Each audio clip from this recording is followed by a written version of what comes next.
Assalamualaikum warahmatullahi wabarakatuh. Alhamdulillah wassalatu wassalamu ala Rasulillah Sayyidina Muhammad ibni Abdillah wa ala alihi wa sahbihi wa mawalah wa la haula wa la quwwata illa billah. Pada kesempatan kali ini saya ingin membahas bab tentang istiqomah. Apa itu istiqomah dan apa manfaat dari istiqomah? Di istiqomah ini adalah melakukan suatu amal perbuatan yang baik atau kebaikan dengan secara terus menerus, artinya dijalankan setiap hari terus menerus, itu namanya istiqomah. Banyak hadis-hadis yang menerangkan tentang istiqomah ya. Pada video kali ini saya akan menukil hadis tentang istiqomah dari kitab Riyadhus Shalihin ya. Wa an Anas radhiyallahu an, dari sahabat Anas, semoga Allah meridhai beliau, beliau menyampaikan, Ja'a thalathatu rahtin ila buyuti azwajin Nabi sallallahu alaihi wasallam yas'aluna an ibadatin Nabi sallallahu alaihi wasallam. Ya, ada datang seseorang bertamu ke rumah Nabi Muhammad sallallahu alaihi wasallam. Kebetulan yang menemui mereka adalah istri-istrinya Nabi Muhammad ya.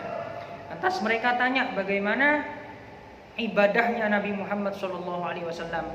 Falamma ukhbiru ka'annahum taqaluha wa qalu aina nahnu minan nabi sallallahu alaihi wasallam wa qad ghufira lahu ma taqaddama min dhanbihi wa ma ta'akhkhar.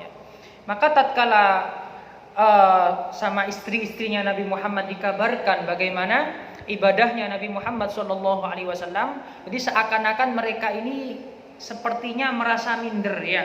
Ibadahnya Nabi Muhammad yang sangat tekun, yang sangat rajin, yang sangat istiqomah ya.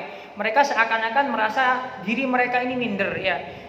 Lantas di mana keberadaan kita? Ini Nabi Muhammad saja yang statusnya dosanya diampuni, ibadahnya seperti itu ya. Lantas maqala ahaduhum, salah satu di antara mereka berkata, amma ana fa usallil laila abadan. Ya. Maka mulai dari detik ini yang berkata salah satu di antara mereka ya, kan ada tiga yang bertamu ke rumah Nabi Muhammad. Satu orang ini berkata, amma ana fala usallil laila fa usallil laila abadan. Maka mulai detik ini saya akan sholat malam seterusnya, saya nggak akan tidur. Setiap malam saya akan isi malam-malam saya dengan ibadah kepada Allah, dengan sholat kepada Allah Subhanahu wa taala. Wa qala al-akhar, dan yang lain berkata, wa ana asumud dahra abadan wala uftiru ya. Saya mulai detik ini saya akan puasa selamanya dan saya tidak berpuasa. Saya akan mengisi semua hari-hari saya dengan puasa. Wa qala al-akhar wa ana a'tazilun nisa fala atazawwaju abadan. Ini yang terakhir berkata, maka mulai detik ini saya enggak akan nikah. Selamanya saya tidak akan menikah. Saya akan isi waktu saya untuk ibadah kepada Allah Subhanahu wa taala. Faja'a Rasulullah sallallahu alaihi wasallam ilaihim. Faqala antumul ladzina qultum kadza wa kadza. Maka Rasulullah dengar dan lantas Rasulullah mendatangi mereka. Apakah kalian benar berkata demikian, demikian dan demikian? Lantas dijelaskan sama Nabi Muhammad, ama wallahi inni la akhsyakum wa atqakum.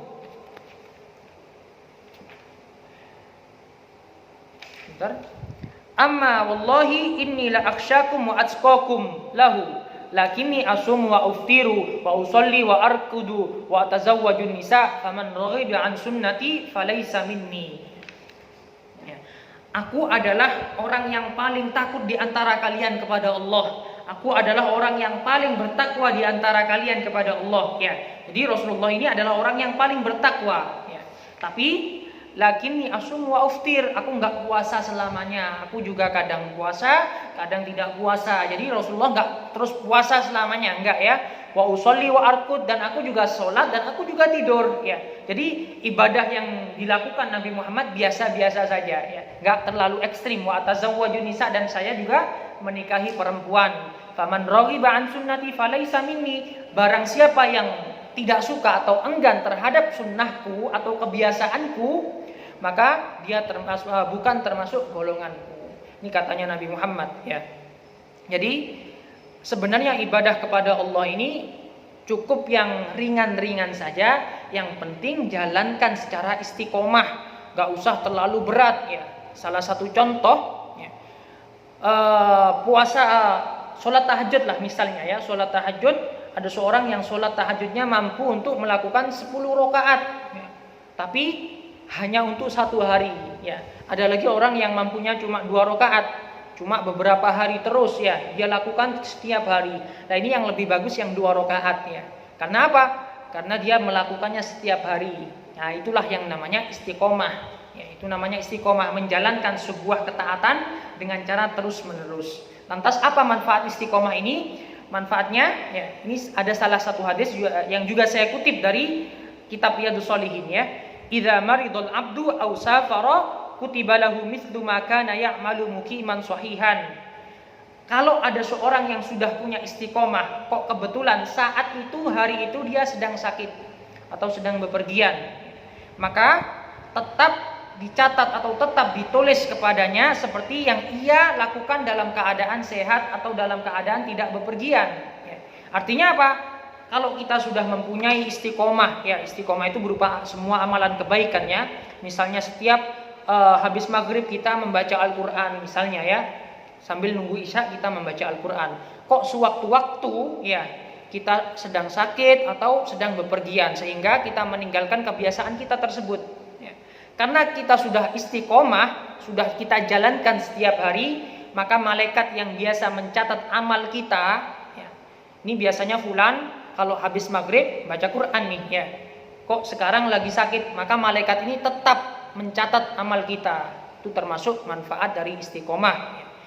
Juga yang diajarkan kepada kita dari Nabi Muhammad juga begitu ya. Amal itu nggak usah terlalu berat. Jalankan apa yang kau mampu, cuma kau jaga istiqomahnya, kau jalankan secara terus menerus, insya Allah membawa berkah dalam kehidupanmu. Mungkin sampai sini dulu kajian hari ini. Semoga bermanfaat. Wabillahi taufiq wal hidayah. Assalamualaikum warahmatullahi wabarakatuh.